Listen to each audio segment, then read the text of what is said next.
چونکە ئەبوو جەهل و کافرەکانی کاتی پێغەمبەر صلی الله عليه وسلم إذا قيل لهم لا إله إلا الله يستكبرون ئەگەر بێت بوتان لا إله إلا الله چونکە ئەیان زانی معنای لا إله إلا الله چییە نەیانەوت خۆ ئەوان کێشیان لەگەڵ ئامۆزا خۆشەویستەکەیان کە محەممەد بوو کە محەممەد الئەمین بوو کە محەممەد صادق الئەمین بوو ئەوان کێشەکان لەگەڵ محەممەدا چی بوو لەسەر ئەوشە ئەوان ئەوشەیان نەئەوت و ئامادە نەبوون تەطبیقی بکەن لە ژیانیانە خۆ کێشەکە ئەوەیە خۆ ئەگینە هەر تەنها شایەتمانەکە بێ پێغەمبەر هیچ کێشەیەکی لەگەڵیان نەبوو ئەوانیش هیچ کێشەیەکیان نەبوو شایەتمان ئەگەر هەر بەس وتنیەک بێ وەدەم و تەواو بۆیە کاتێ تۆ شایەتمان ئەهێنی بەڕاستی ئەبێ شایەتمانێک بێ کە عادەتی نەبێ لە معناکەی تێبگەی وەبیڵێ بڵێ ئەشهەد ئەن لا إله إلا الله يعني شایەتی ئەدەم کە هیچ کەسێک شایستەی پەرستن نییە من بیپەرستم عیبادەتی بۆ بکەم ئیلاහ يعني پەرستراو هیچ کەسێک شایستە نییە بیپەرستی هیچ پەرستراوێک نییە کە مستحقی پەرستن بێ ئیلا الله نەبێ و ئەمجا شایەتیش ئەدەی کە لەگەڵ یا ئەبێ شایەتیتر بدەی هەموو پێغەمبەرێک ئەبێ شایەتیت بدایە لە زمانی ئەوە کە ئەویش پێغەمبەری خوایە ئەبێ شایەتی بدەی کە محەممەد صلی الله عليه وسلم ڕەسوولی خوایە ئەشهەد ئەن محەممەدا رسول الله كاتي أمدو شاهد من شاهدتي دم كخوا تنها مستحق ببرزي وها وبشي وبرنا وشاهدتي دم كمحمد صلى الله عليه وسلم نيراوي خوايا يترك توتت محمد شاهدتي دم نيراوي خوايا يعني تواو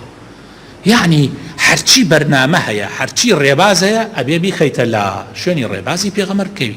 شو كمن عليهم محمد نيراوي خوايا من بڕیارم دا خوا بە تەنیا بپەرسم و هاوبەشی بۆ بڕیار نەدەم و بڕیارشم دا محەممەد نێرراوی خوا بێ تەواو من پەیامەکەی محەممەد پەیاممە ئەو قورئانە باشترین ڕێنمایی تایە بۆ منی مرۆڤ و محەممەدیش باشترین سەرمەشقە بۆ منی مسلمان کەوا بوو تەواو ئەوە بەرنامەی منە لە ژیانە چەند خۆشە خۆشەویستەکان تو ئاوا تێگەیشت بێتی لە ئیسلام و ئاوا ئەگەر ئەم شایەتمانە تێنا لە کافریەوە دەیتە ناو ئیسلام ئەگەر ئەم شایەتمانەت هەڵوەشانەوە یان هەر لە ئەوڵە نەتهێنا و باوەڕت پێی نەبوو بەخوا تۆ مسڵمان نیت و ئەگەریش پەشیمان بوویتە لێ هەڵەگەڕێیتەوە لە ئیسلام ئەمە ئەساسی دینی ئێمەیە ئەمە ئەساسی عەقیدەی ئێمەیە ئیتر براینە خۆشەویستەکانم من زۆر سەیرم تێ خەڵکێک نوێژەکە بەڵام لە شایەتمان تێنەگەیشتووە خەڵکێک ڕۆژوو ئەگرێ بەڵام نازانێ شایەتمان معنای چییە ئەمەیە کێژە بۆ ئێمە دروستەکە ئەمەیە کابرا وا پێ ئەکا کابرا هەست بە مەسئولیەتی دینەکەی ناکە هەست ناکە دین وەکو دیندارێتی مەسئولیەتی لەسەرداناوە یعنی من بۆم نییە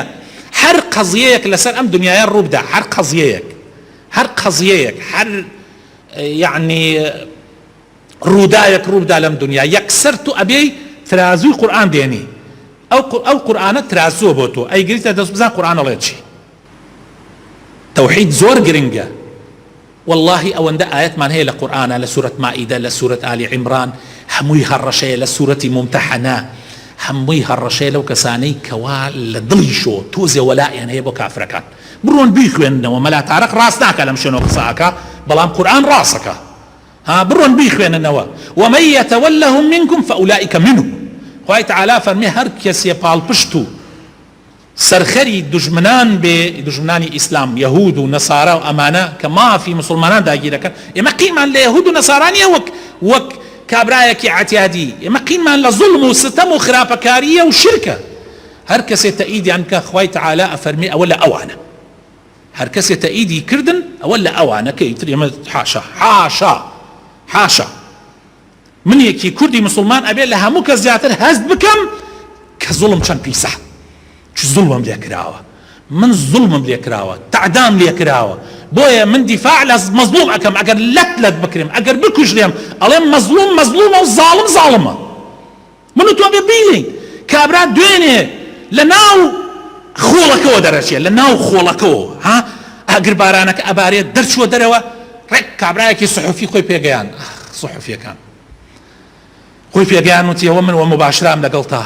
تۆ چیت هەیە بۆ هاتووە ئەوە تۆ زایوتی لە خانۆکەی خۆم 200 متر خانۆکەم 200 متر هەتا نامەتەیەک و عمرم هەمووی ناواتە سەری نامەتەیەکەوە وتی ئەوە ئێستا ڕۆخانیان وتی ڕۆخانیان بۆ ماڵ و مناڵەکە وتی هەر هەمووی هەڵە ژێریە ژنەکەم و مناڵەکان بەس خۆم دەرچوومە بەس خۆم و ئەم بلوزەکە لە بەرمە ئەم تیشێتە و لەگەڵ پانتۆڵەکەمە هەتەواو هیچ دەرنەچوو. ئەیوتی ئیسە مووقفت چییە؟ چی ئەڵێ بە عالەمە و عالەم گشتی گوێی لێتە؟ وتی ئەڵێم ئێمە خاوەن حەقین، ئەرزمان داگیر کراوە، مەڵمان داگیر کراوە، ناموسمان هەتە کراوە، 80 ساڵە ئێمە تەعدامان لێ ئەکرێ، بەسە ئیتر قبولی ناکەین. ئەگەر هەر هەموومان کوژراوی دیفاعەکەی کورە ئەو کەسە پیاو نییە دیفاع لە ناموسی خۆی نەکا، ئەو کەسە پیاو نییە دیفاع لە ماڵ و لە ژن و لە وڵات و لە خاکی خۆی نەکا. من دەسم کرد بە گریان، کورەوتم ئەمانە پۆڵان، کورەوتم ئەمانە فێرمانەکەن، دەرسمانە دەنەوە کە ئێمەش دیفاع لە خاکی خۆمان بکەین، دیفاع لە وڵاتی خۆمان بکەن. کورە عەیبە تۆ سەرەخەیتە خوار، عەیبە سەرەخەیتە خوار. ئەو مناڵە باوکی شەهید بوو لە کاتی شەهیدی باوکی ئەوەستا بوو، ئاوا ڕسمەکە گیرا بوو، نووسرا بوو، سیر لەوە نییە باوکی شەهید بوو ئەم مناڵە وەستاوە، بەس تو سەی چاوی کەن فرمێسک لە چاوی نایەتە خوارەوە، چاوی ئەڵێ چاوی پڵنیەکە و چاوەڕوان ئەڵێ بەس گەورە بە من چارەتانەکەم.